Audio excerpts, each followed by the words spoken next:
you see immediately the effects of your decisions. Mm-hmm. And I think that's actually been the most amazing part, but it is also, it's time for me to put my money where my mouth is, essentially. And if I think I can do it better, then now's the time to do it.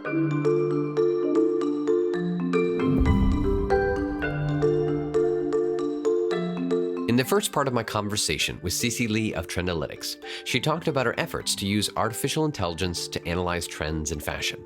In this second part of our conversation, Cece opens up about her experience as a new CEO of a startup in New York and the humbling process of transitioning from an account manager to now being the head of a company. She offers some key perspectives on learning by doing and how being at the top can't mean that you're above anyone. All right, I'm excited to continue our conversation. And now here, how have you been innovating and growing as a leader? To start off, we were already talking, you're a new time CEO of this company. And Yep. What a time to become then the CEO. Tell me, what's the journey that you've been on since the beginning of this organization into now, and what kind of hurdles have you already overcome? So I've been at the company for over 2 years now at this point. What month are we in? What is time, I guess, at this point? But it's almost May, I guess. So yeah, about 2.5 years actually. And I started actually as the head of account management, so running the customer success organization. And then I moved to take over all of revenue, which is customer success, sales, and marketing. And now obviously I'm the CEO, newly appointed by the board. And I think really it's been a crazy journey, which is also why I love startups so much. Because I spent my entire career in retail. So I was basically an end user doing everything from merchandising to financial planning, and was an excellent retail planner, merchandiser that kind of saw the writing on the wall and wanted to leave the industry. And so I actually got pitched by Trendalytics and thought it was such an amazing thing and the way of the future. So I reached out to them when I wanted to do something new. And Karen, one of our founders, who must be nuts because she took a chance on me with no experience doing the job that I was doing. But it's really turned out for the better. I've learned so much in the past, couple of years. And I think the most amazing thing about startups is the amount that everyone wants to learn from and teach each other. And actually, I think how the network is amazing. Like, people are just always reaching out to be like, hey, I'd love to hear about what you do. And I'd love to tell you about what I do. And it's such an amazing kind of culture and community. I'm sure in SF, it's a little bit different because you can't throw a stone and not hit 85 different co-founders. But for New York, it's still it's smaller and it's newer. And so I think the community has been amazing. I think as a leader, it's so much about maturity and understanding, I think, what you need at the time, what needs to be something that you spend a lot of time on. And, in startups, obviously, every single thing is you don't have time for anything that isn't going to add 10x your value. And so it's wearing a lot of hats. I think even in the last few weeks, I've had to renegotiate insurance policies in order to get contracts signed. Understanding I didn't know anything about really a lot of the governance processes, understanding like what is a board meeting versus what is not a board meeting, what are the things that they should care about, building cash flow models. It's actually been amazing. Also learning accounting. But that's, I think, the most important skill at a startup is just the doer ability, and the get it done kind of mentality. I think for big corporations that I've worked at, it's very like, now I've done my job, I'm going to go home now, and the business will continue to run. And now it's, if I don't get up every day in the living room and do my job, then the company could go under. And these are all things that are, you see immediately the effects of your decisions. And I think that's actually been the most amazing part, but it is also, it's time for me to put my money where my mouth is, essentially. And if I think I can do it better, then now's the time to do it. A very accurate statement of now's the time, just take action and make things happen. It's not, okay, I'm done, things are good. Your journey from, the retail and then larger corporate now to a startup, and particularly when you're the VP of revenue and growth and things were changing, what were some learnings that happened that, okay, in order to get our first real growth and scaling up of clients, that because when you were a VP over about a year of that, how much of that of growth were you able to see, and what would you attribute that growth to? Well, so there's been a lot of, I think, changes in the organization, and we obviously had to make some tough decisions, cutting the sales team that we had originally.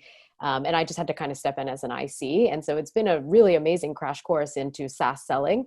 Hmm. And I think what I've learned truly is it isn't as mythical and hard as people have you believe. It really comes down to like be a human and think about people as a human where if you would not like this person to call you in the middle of dinner with the proverbial telemarketing, don't do that to other people. And so these are things that I feel like I've learned, but you also have to really believe in what you're doing. So I truly believe that what we're doing is going to help retailers revolutionize the way that they do their business. And so it's easy for me to convince other people of that because I believe it. And I think kind of that was I think the biggest learning is putting structure around it. So understanding like, what is the funnel? Where's the leak in your funnel? Like, how do you get people to do pricing negotiations? Like, how do you track that in Salesforce? These Hmm. are all things that, for a real SaaS seller, they're probably like, well, of course you have to do discovery. But for me, I had to kind of learn it the hard way where I was doing it naturally, but there's a real process and there's a science behind it. But once you kind of get the gist of what works for you and what flows naturally, it becomes a lot easier. And really what I've learned is if you really believe in it and there is product market fit, then it will come. Hmm. Which, by the way, is not to discount the hours of outreach and hard work and all of the fostering and the crappy demos you have to do and all of that kind of stuff. But, it even bad products with good ideas find ways to make it. And if you have a good product and good ideas, then how much more can you do? Indeed. Do you have any particular tactics that you've utilized over the past year or so that through the learning you figured it out? You're like, actually, this one worked really well.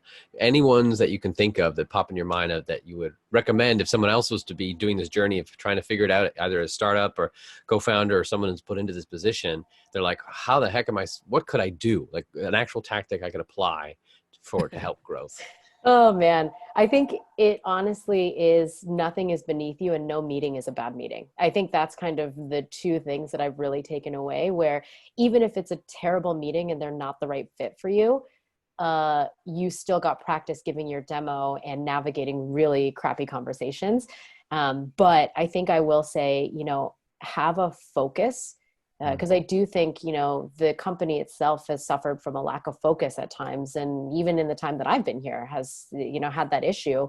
And it's if you have a singular focus and that's all everybody is marching towards, um, that is the best way to succeed. Not a guarantee because who knows. But I think it's have a focus, march towards it. And if what you're doing on a daily basis is not getting you towards that focus, then reevaluate why you're doing Mm. That's a wonderful point to bring. Is just keep the focus and reevaluate as needed, so you make sure you're in the right direction. and nothing is beneath you. That's And actually the other thing. Nothing is beneath you. If you need to go make coffee for somebody, go do it. Like if you're the one buying the snacks for the office, do it. humility, Like nothing is beneath you. humility. I love it. What books or audiobooks or podcasts have you been listening to, or reading to that has been help feeding your innovation and ideas? Any in the past this year or the past few months? What's funny is I think the answer is I'm supposed to have like 1,000 podcasts that I listen to on a daily basis and get up at 4 a.m. to work out every day and whatever. That's not the case for me. I will say actually the most helpful thing for me has been finding good mentors Mm. and being part of a community. So I'm part of this group called Modern Sales Pros. Which plug them if I can. They're amazing. And just reading through, people just throw out, it's all sales professionals. And there's also a sister version called Modern Customer Success Pros. And people just throw out questions of like, hey, if I'm doing this, what do you guys recommend? Like these two tools, what do you guys think? And just meeting people has been the number one most important thing, I think, because everyone has a story to tell and everyone's interested in talking to you about it, which I think is amazing. Um, to be truthful, the only podcasts that I've been listening to are Crime Junkie. I've been listening to a lot of like true crime podcasts and that's it, but it doesn't really help my career. The other thing is actually Medium blogs. I read a lot of Medium blogs. The secret is incognito tabs if you hit your limit there. But that's actually been the number one most helpful thing in just talking to mentors and, Mhm. the investor community and just relationships that I've made through just being visible, I think has been tremendous. Honestly, everyone is so useful and so willing to lend time. And I think that's been the best thing about this whole journey that I'm on. I'm going to leave you with one last question here. What kind of tech innovations do you predict we will see in the near future, next year or so, and the long term, like 5-10 years? It's a silly answer because everyone's going to say it, but essentially the things that allow you to take a shortcut, I think obviously that's like life hacking, growth hacking, whatever, all the hackings.